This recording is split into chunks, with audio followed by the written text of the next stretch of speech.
Yo, what is going on YouTube? It is Absolved, and in today's video we are going to be assigning all 31 killers in the game up until the newest release, the Skull Merchant, to a tier using Tier Maker. Now, it's been over 2 years since I've made my last tier list, and the game has changed drastically, and I'm significantly better at editing now than I was then, so I felt like it was time for an update, considering the most recent patch, 6.7.0, did shake up a relatively fair amount of meta. So while I will be assigning every killer in the game to a tier, I will not be competing them against each other in said tier, and while I may make a comment comparing a killer to another one occasionally, I will not be directly competing them against one another within the same tier. This is more so about their individual usability, strengths, and their weaknesses, pros and cons if you will, that factors them into their spot. I will also be factoring in add-on potential as well, however I will be considering the practicality of running those add-ons. As always, lists like these are largely subjective to opinion, so yours may be different than mine. First up, we are going to be starting with the Trapper, and while he may be one stocky boy who walks with a purpose, unfortunately, his in-game performance is much to be desired. He has a really bad early game, having to start the match with none of his traps set, and they all start in random locations across the map. He's only capable of holding 2 at a time, so you have to go on a map-wide trek just to set up your traps where you want them. So corrupt intervention is almost required if you want to accomplish that before a gen or 2 goes. And that's not even factoring in if you have just one survivor going around the map, disarming your traps. That renders the entire time you've sunk into setting up virtually useless anyway. He has no actual power in chase and is pretty much just a man with a machete, and is largely dependent on the survivors being lackadaisical throughout the entire match in order to get value out of his kit. One of the only ways to truly add lethality to his power is by running the Iridescent Stone add-on against experienced survivors. Other than that, for being the icon of Dead by Daylight and their first original killer, he really is outdated and functionally low-performing in this modern era of Dead by Daylight, and will have to unfortunately take a spot in the D tier. Let's talk about our resident Bing Bong boy, the Wraith. The most recent 6.7.0 mid-chapter was a massive direct and indirect buff for him. The removal of the light burn effect and dead hard being changed has massively increased the Wraith's lethality. His former biggest weakness was the original first chase dead hard, but now that that's gone, his capability to secure downs and spread pressure has increased massively. He's still one of the best in the game at spreading pressure with a hit-and-run playstyle, so Sloppy Butcher or the Blind Warrior White add-on is pretty insane on him. When cloaked, he can traverse the map at 150% movement speed with no terror radius, so he can generally get the drop on a survivor if there's a lot of line of sight breakers on the approach. And as previously mentioned, since Wraith can no longer be light burned, you can now safely approach somebody with a flashlight and uncloak without fear of having to duck and weave between objects trying to avoid the beam while uncloaking. And if you slap a chase build on Wraith, he could be a real pallet destroyer, and always keep the intensity of the chase up at all times. His only real weakness now is that he doesn't have any form of alternative attacks while in chase, so he is still just an M1 killer. However, I think his ability to keep up such severe pressure makes up greatly for that, and I do genuinely believe, if played correctly, can definitely hang an A tier due to his great and consistent map traversal ability to quickly spread pressure. You can't really mention the Hillbilly without bringing up the litany of direct and indirect nerfs that have happened to him over the years. At one time, probably one of the absolute best killers in the game, is now practically a shell of what he used to be. And it all started around late 2019 with the addition of dedicated servers. Back in the day, Hillbilly used to be able to hit both the survivor and break the pallet at the same time while colliding with the pallet. However, when they added dedicated servers to the game, that no longer was the case. In early 2020, they botched and broke a lot of his animations that overall made him feel a lot worse to play. Then, in mid-2020, they added an actual direct nerf in the overheat mechanic, which turned so many people off of playing him, on top of raising the volume of his saw to ear-shattering proportions. That's not even factoring in so many maps nowadays, compared to before, have lots of small, invisible collision everywhere around so many of the props on the map that make playing Hillbilly feel completely frustrating. Disregarding that, Hillbilly was the original insta-down killer, the first ever added to the game to be able to down somebody in just one hit and to traverse the map in just a few seconds using his chainsaw dash. However, as the years have gone by, so many new killers have arrived into the game who do what Hillbilly does, but even better. While it is satisfying and flashy and cool to hit a curve on Hillbilly, he's still one of the relatively easiest killers to counter by sticking to windows and preemptively throwing pallets when he's chasing you. The amount of effort you have to put forth to actually learn to play him is hard to commit to when you can just play a killer who can already basically do what he does but better and far easier anyway. Ironically enough, with this most recent mid-chapter, they basically made it almost impossible to overheat in chase anyway, but still refused to outright remove it, so I'm going to be dropping him into the B tier.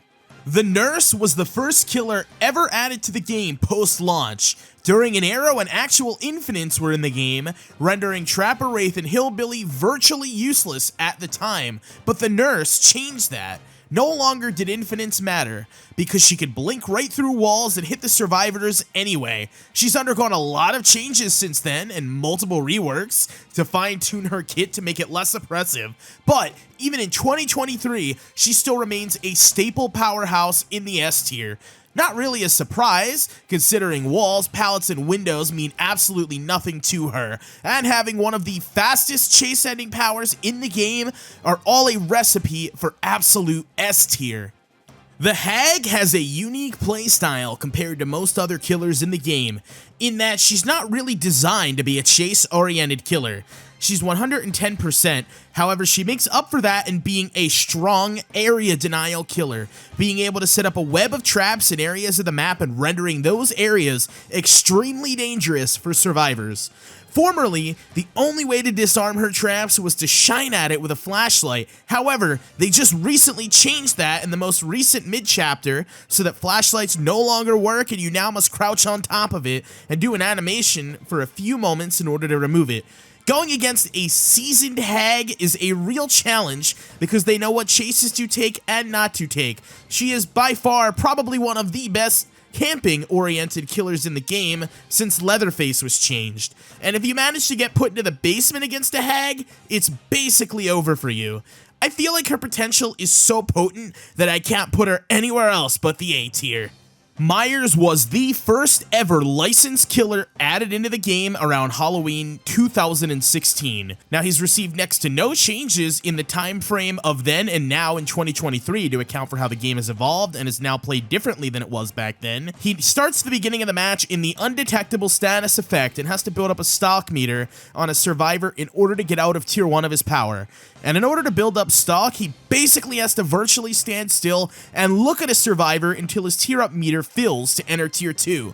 The further away a survivor is, the longer it takes for that meter to fill, so you could be spending quite a while against experienced survivors who know how to break line of sight to delay the tier up. However, once he does reach tier 2, he does have a reduced terror radius of 16 meters and vaults windows very slightly faster, even in tier 2. Once he fills up his meter to tier 3, he vaults even faster and is able to instantly down any survivor he hits for the next 60 seconds, and his lunge is increased. Now that may sound really good, but in practice isn't actually as good as it sounds. Every survivor only has a limited amount that you can stock them until you can no longer stock them, so he's a killer who has a power that can literally permanently run out for the duration of the match. He's pretty much exclusively dependent on running add-ons to make him have any real levels of value. Running a tombstone build or tuft of hair for infinite tier 3 actually does make him quite decent. But outside of that, he's an extremely dated killer with a fundamentally flawed design who has been surpassed by killers who have come out since then that virtually do everything he does except better, similar to the Hillbilly. So I'm going to have to put him into the C tier.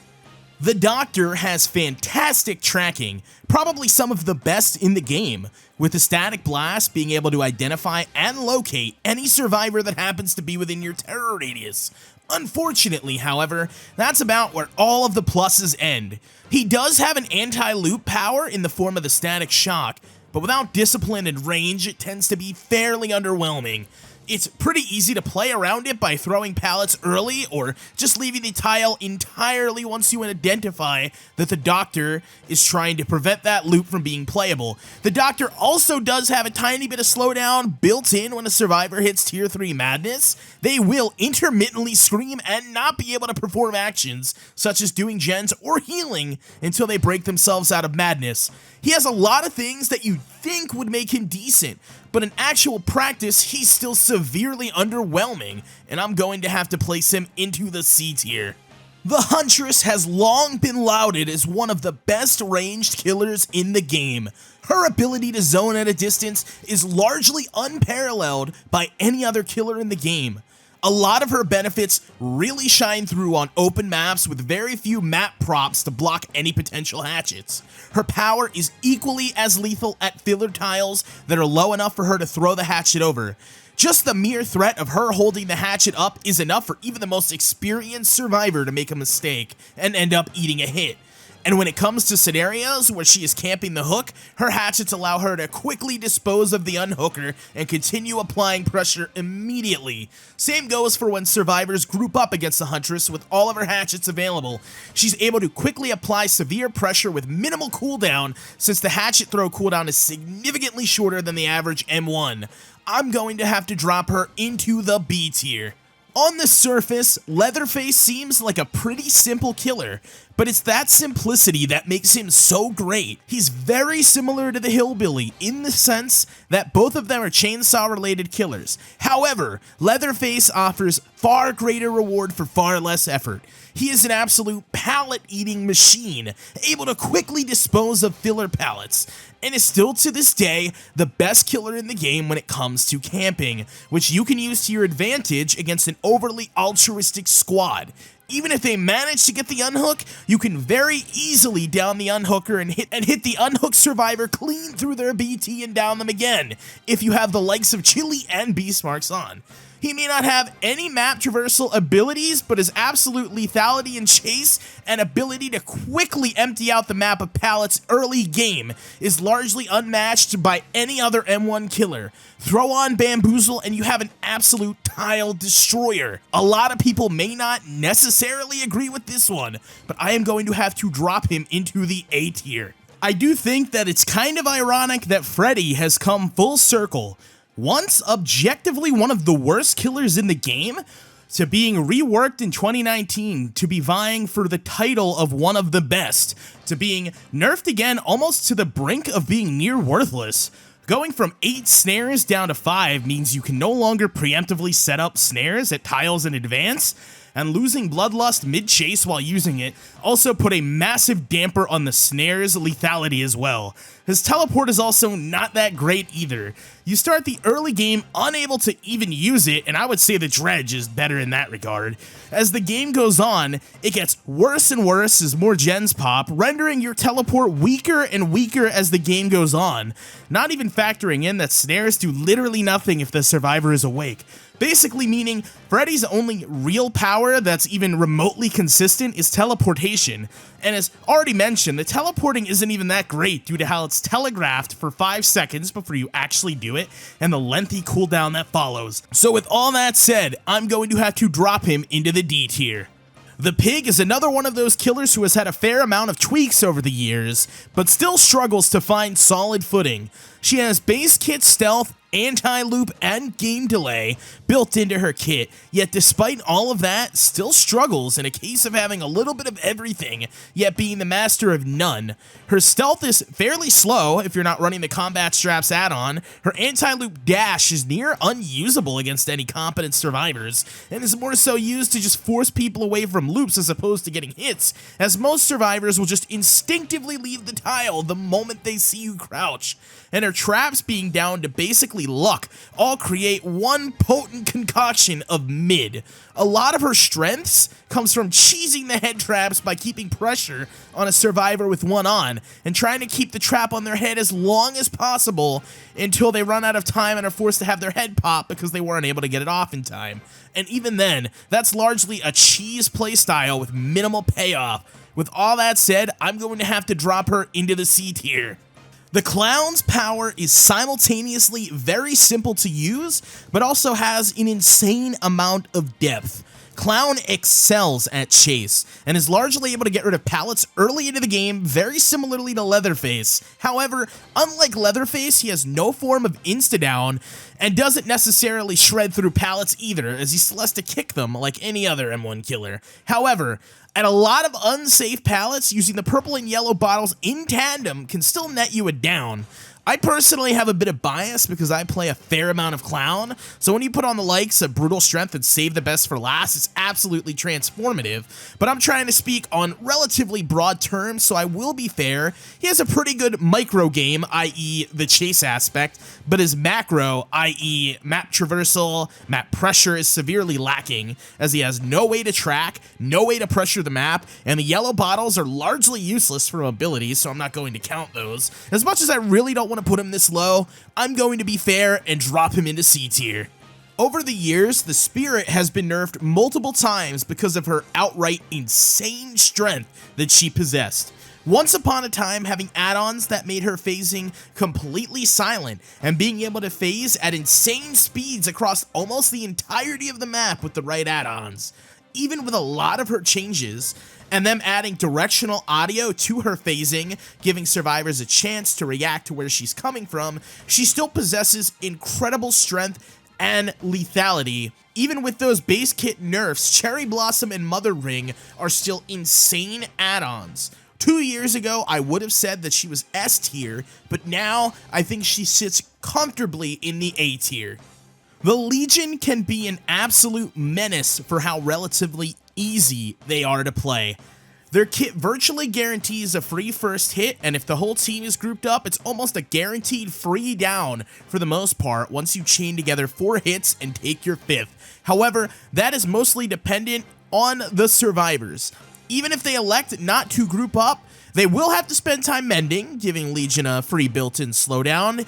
Even if you don't find another survivor at first with Killer Instinct after hitting the one you just hit and walking away and you continue along, it gives you information on where to chase next. While these aspects are surefire positives, the Legion still has to chase down an injured survivor like any other run-of-the-mill M1 killer, and likely will struggle against higher-level survivors who are experienced enough to play around Legion's strengths.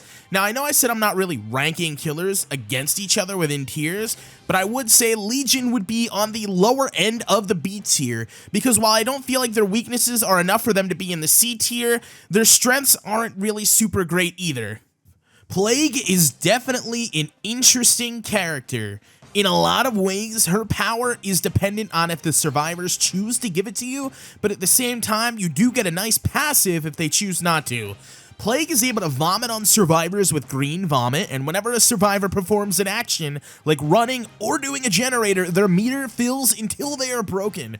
Once broken, they will no longer be able to heal, and will cough pretty loudly, pretty often, so they have to take a risk. Do they want to cleanse, which will turn one of the many fountains on the map red, and give the Plague the ability to claim it and basically have a projectile vomit attack that will damage for a health state apiece so long as she has it for? This vomit can hit potentially all 4 survivors at the same time and injure or down them, although it's unlikely you'd ever find yourself in this exact scenario.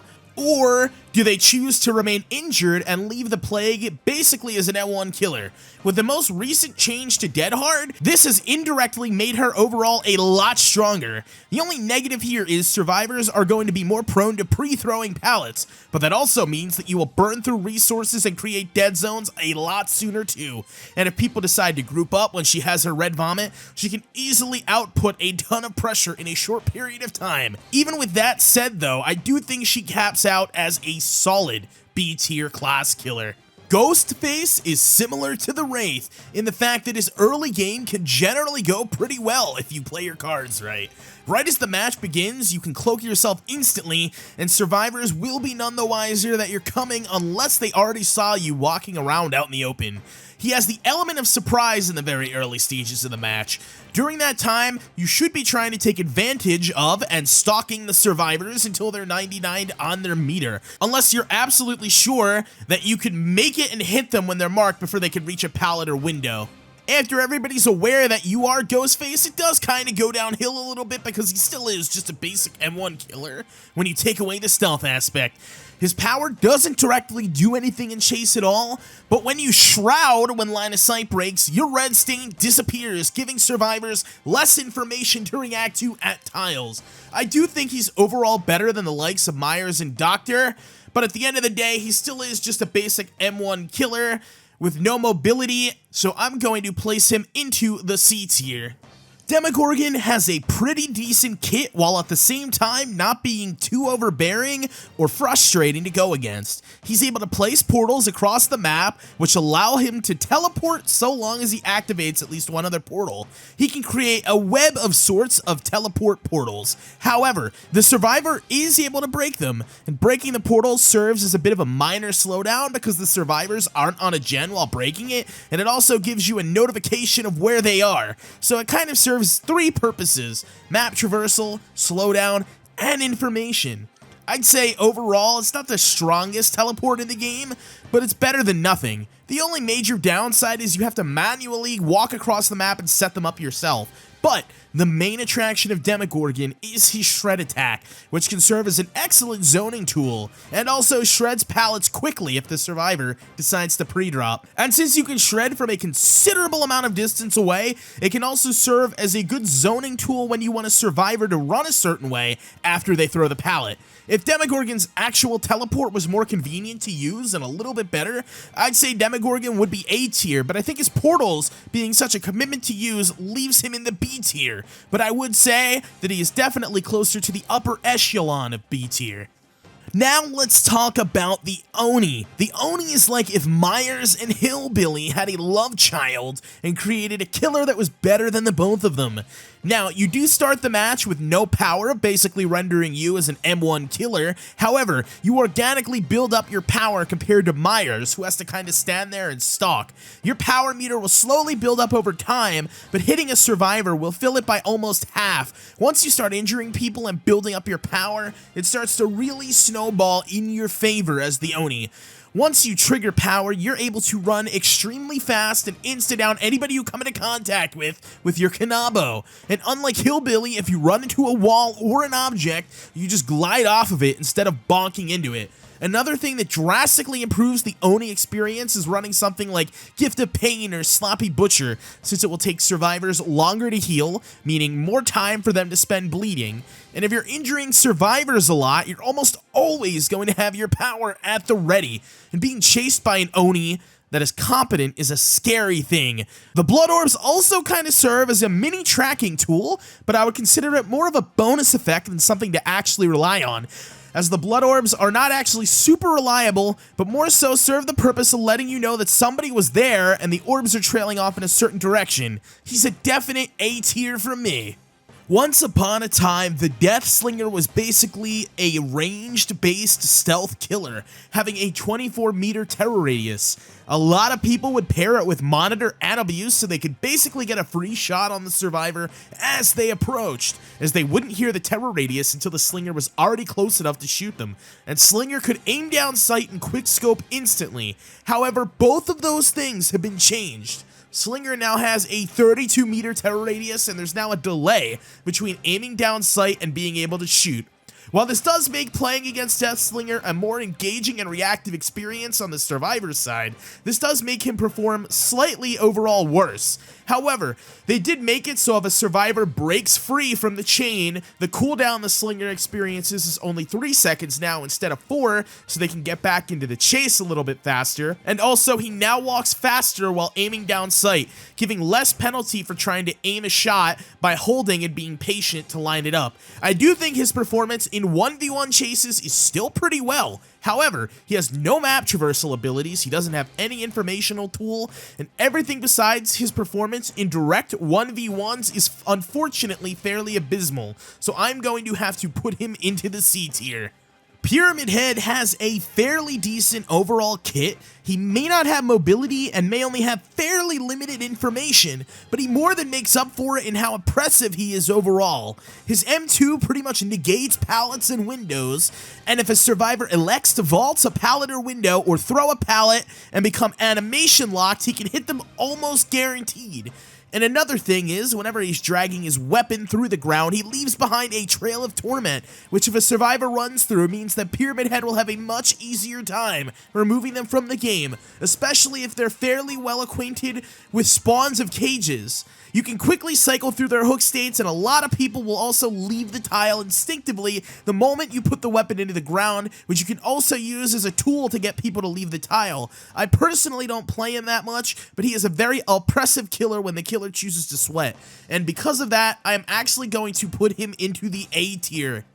The Blight has absolutely everything going for him. He's 115% movement speed, his power allows him to traverse almost the entire map in a single use, he's incredibly oppressive in chase, especially when factoring in the hug tech, and almost every single add-on only makes him even more insane. Insane builds like Double Speed, or Adrenaline Vial, or Alchemist Ring make an already insane killer virtually uncounterable. Blight is an absolute S-tier killer by every definition of the word from top to bottom, including the recent occurrence of Momo going on a 1,000 game win streak with him, only showcasing further just how crazy the Blight is. The twins are a killer who can either be really strong or get absolutely waffle stomped, with very little middle ground from one game to the next. The twins are extremely oppressive against solo queue players, but once you introduce a level of coordination into the mix, the twins are going to have somewhat of a hard time. With Circle of Healing being back to 100%, if you down a survivor with Victor within the radius of it, they likely will be back up and almost fully healed by the time you can get over there with Charlotte. Now, this is a bit of a niche scenario, but it's basically highlighting that any level of coordination with healing perks generally makes playing the twins a lot more difficult than against solo queue players.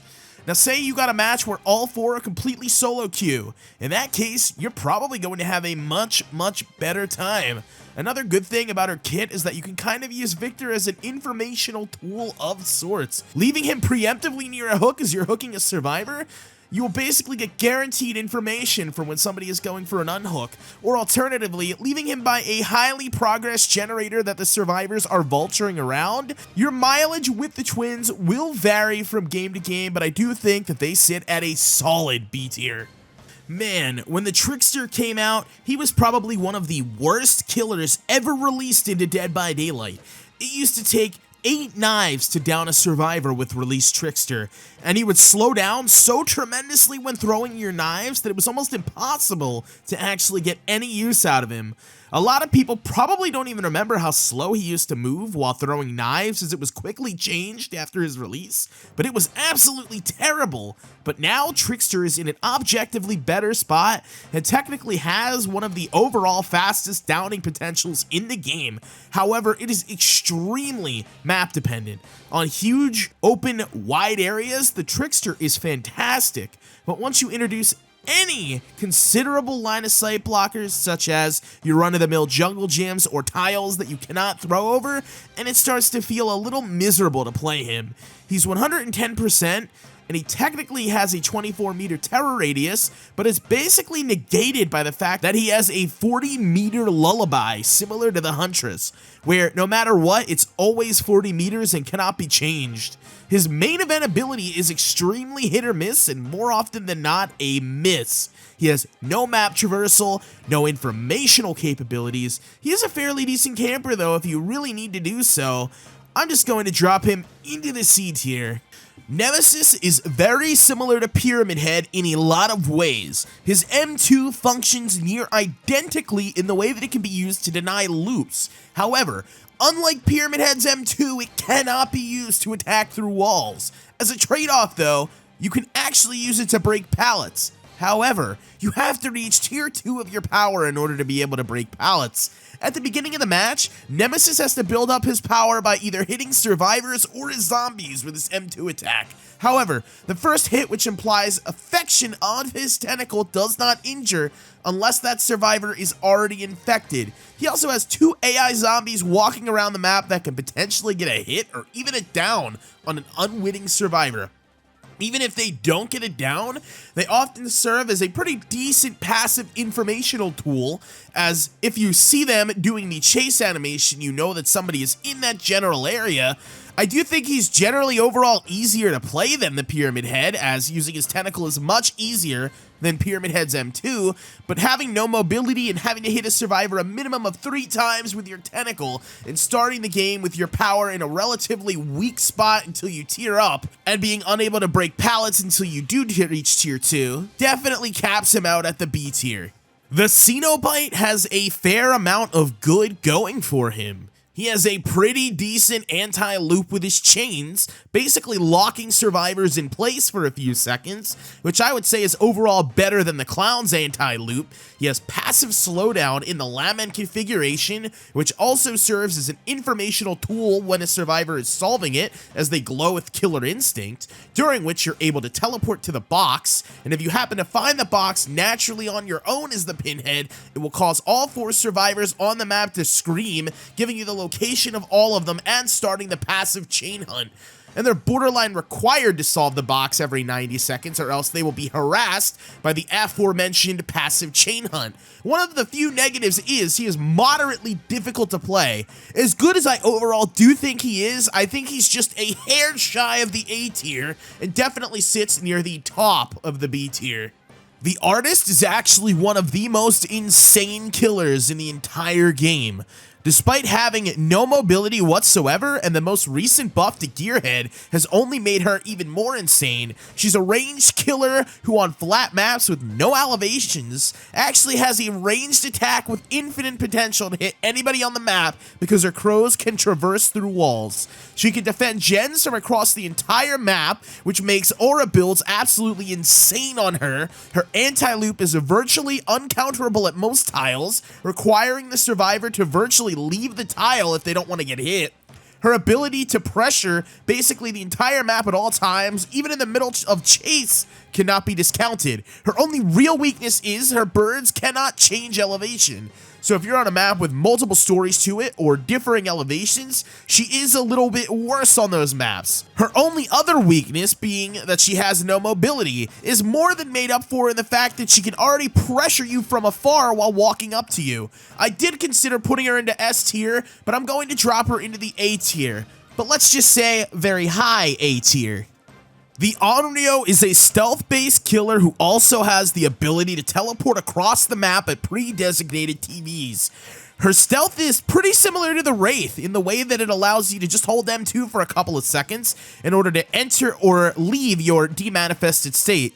Some of the negatives of it, though, is that she does have a directional lullaby while in the demanifested state, and it also tells survivors that they're facing a Sadako because of the icons that appear on the HUD when they spawn in against her, which gives her away. Every time she teleports to a TV, any survivor within 16 meters will gain a small amount onto their condemned meter. When a survivor is fully condemned, you can actually mori them on the spot, but it's not something you should ever actually expect to get off in the average game, as it requires you to pretty much completely commit to sinking the entire match into that playstyle, and the reward is often not worth the effort with how difficult it is to actually pull off. She's basically just a run-of-the-mill M1 killer similar to Wraith with a weaker stealth mechanic, and I feel like Dredge is better than her in just about every way. Despite that, though, I don't think she's bad enough to go into the C tier necessarily, so I'm going to say low B tier. The Dredge is one of those M1 killers who received a massive indirect buff with the most recent Dead Hard change. I personally believe his teleport ability is the best in the entire game. As long as there are lockers on the map, he can teleport to them unconditionally, as they never go away, and the cooldown is almost non-existent. There are some maps where there's a relatively sparse amount of lockers, but I still feel like Dredge being able to be almost anywhere on the map in just a few seconds cannot be understated. He also does have an anti-loop ability in Chase, and while it is pretty underwhelming because the simple counter to it is leaving the tiles, so it's best used when you have a survivor trapped in an area with no other places to go. He also has a passive ability in the Nightfall mechanic, which will periodically shroud the survivors in the match in darkness, making it difficult to see very far out beyond them. I don't think it's super crazy or anything, but all of those things definitely make me confident when I say that the Dredge can definitely hang on the upper rungs of the B tier.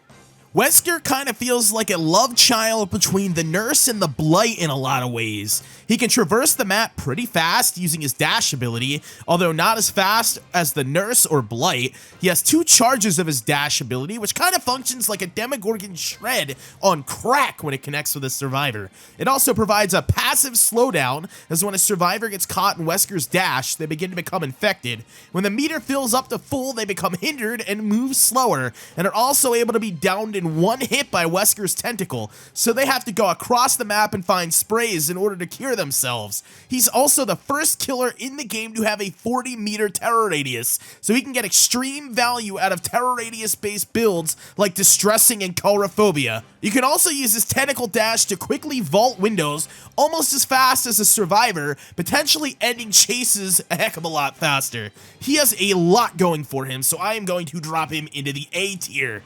I feel like a lot of people actively sleep on the Knight. I've had multiple streams where I played Knight and I 4K almost every single game that I play as him.